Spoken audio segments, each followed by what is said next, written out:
Hey now, what is up everybody? My name is Mike Brown, aka ReviewKingMB, and I just got done watching The Flash, Season 3, Episode 20, entitled, I Know Who You Are. Now, it's been quite a while since I've reviewed The Flash, for many reasons. One is because I haven't loved this season like I had hoped to. And I feel like even at the beginning of the season, where I saw some people start to say that they were losing interest in the show or it wasn't as good as the last two seasons, I was saying, no, still, let's stick with it. Let's see what they have planned. And now that you see at least a big part of what this season has been, I admit I'm a little disappointed. Let's start with, at the very beginning, Caitlin Snow has officially become Killer Frost, like full-fledged.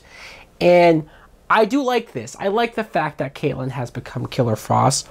My issue is that, especially once you see who the main villain is, I would have rather have had Caitlin be the main villain of the season. I would have had at the beginning, or maybe as a direct result of Barry doing the Flashpoint paradox, like actually have some real consequences to that.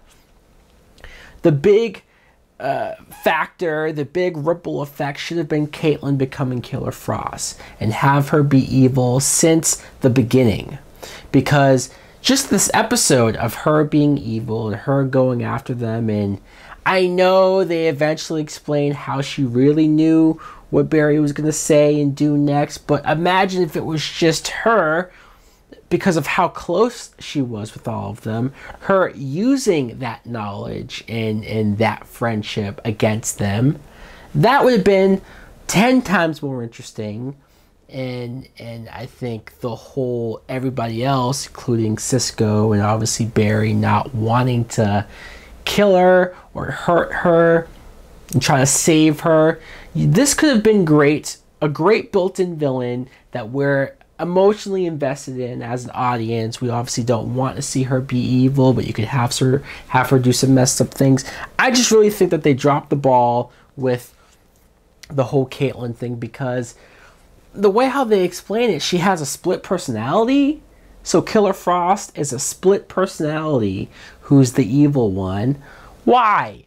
Why is this a split personality? Why is it that Caitlin becoming evil is somebody else? It's a different personality. It's not really Caitlin. I know you're still in there, all of this stuff, but every other metahuman, every other person that was affected by the particle accelerator, they just were evil, or they were already criminals, and none of them just turned good all of a sudden. But with her, like, was she mentally ill? Did she have some history of being crazy? We just never saw it. I don't really understand how the whole Caitlin and Killer Frost being two separate people, I don't really understand how it works. I don't know if they've even done a good job explaining it. I know Draco Malfoy is in love with her, and so he's trying to save her, and he doesn't believe that she's really evil. Yada, yada, yada, yada. So we meet a brand new character called Tracy Brand. Last episode, we found out that she's somebody from the future who is a scientist who figures out the particles, like how the Speed Force and how Savitar gets trapped in there. She is the one that discovers it. So current Barry finds current Tracy, and she's not quite at that point yet. I will say that I like this actress that they got to play Tracy. She reminded me of early Felicity. I'm talking about Felicity from like season 1, some of season 2, when I still liked Felicity and I still found her funny and amusing and cute. Tracy, I saw those qualities with, but she wasn't annoying. She never like had me roll my eyes at any jokes she made. I liked her. I even loved the part where the group finally explained to her what was going on and who she was in history. And she's like, holy crap, so you guys are basically saying I'm like Sarah Connor? And sure, they corrected her and said, no, you're more like Miles Dyson, which was hilarious. I loved it.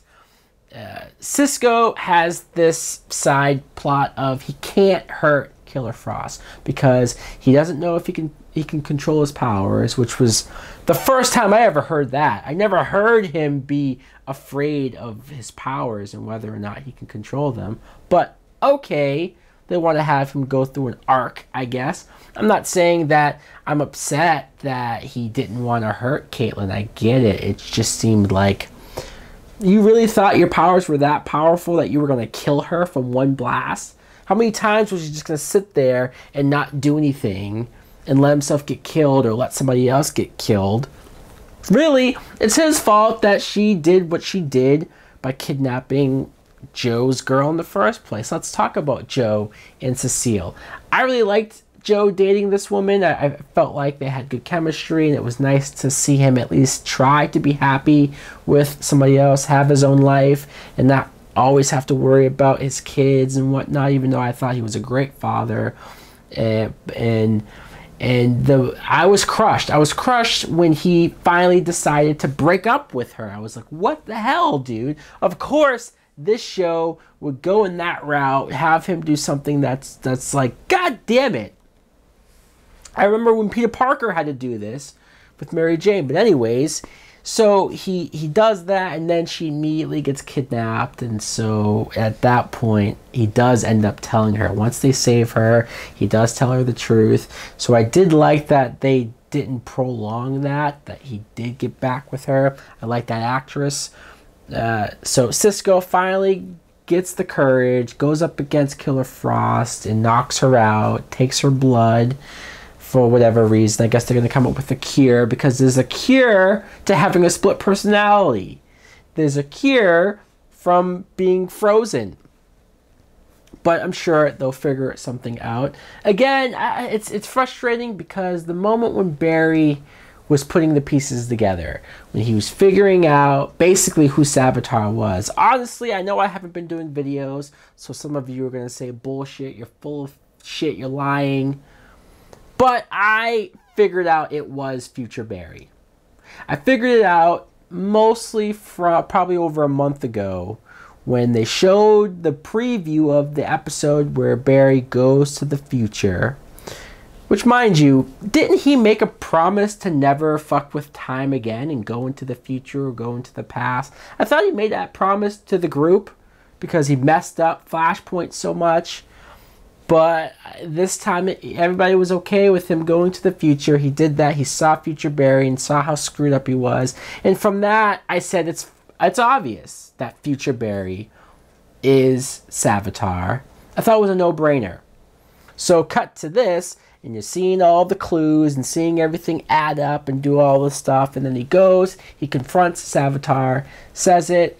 He comes out of the costume, the big Megatron robot costume, which I don't really fully understand why he needed that. Why he couldn't just have a costume that looked more like maybe Zoom. But look, am I going to say that the actual idea of future Barry, who this tragic thing happened to him, although it makes you wonder, how did he originally get to the point where he got there? Who knows? I'm sure we'll find out some of that backstory. I find it hard to believe that he would go back in time and fuck with the younger versions of all these people, and just, it seems convoluted, it seems silly, and they played up this whole reveal even for weeks and weeks. Who is Savitar? Who is it going to be? You're never going to guess who it is. You're going to be shocked when you find out who it is. And like, honestly, I'm not shocked. I called it. I guessed it weeks ago. And not just that, they're trying to build this up like it's Barry's greatest enemy, which it's himself. But I'm not feeling the tension. I'm not feeling the drama. I'm not feeling what I felt in the pit of my stomach from season 1 when we found out that Reverse Flash was Harrison Wells. That was a shock. Huge gut blow. Even season 2, when you found out that Zoom was Jay Garrick, but not really Jay Garrick. This guy was pretending to be Jay Garrick. And it was this whole thing. Even those 2 reveals were better than this one. And so honestly, I feel like we're in another situation where it's like Arrow season 3 all over again, where I was a defender of season 3 at first, for the first half. Even the mid-season finale of it, I was like, yeah, this is cool. Ra's al Ghul just killed Oliver. And then once you saw where it went, once you saw the payoff, you were disappointed. And you thought, wow, that was lame. That didn't go the way I thought it should have or would have. And I feel like Flash is repeating those same mistakes. I don't know where the finale is going to lead. I assume Iris isn't going to die. But honestly, I'm almost at the point where I don't care. I'm losing interest. It's slowly but surely it's happening. And I almost wonder, what would they even do for a season 4? They're going to have yet another speedster? That's another thing, is why I think Killer Frost should have been the main villain. Because at least it would have been a non-speedster this time.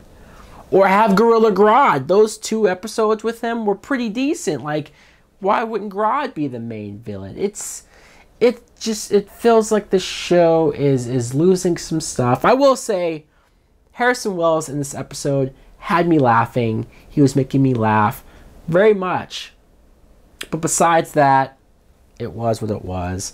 So guys, let me know in the comments below, what did you think of Flash? Are you still loving it, still enjoying it, or are you like me to where it's almost losing that magic? Thanks for watching. Like, comment, subscribe. Later!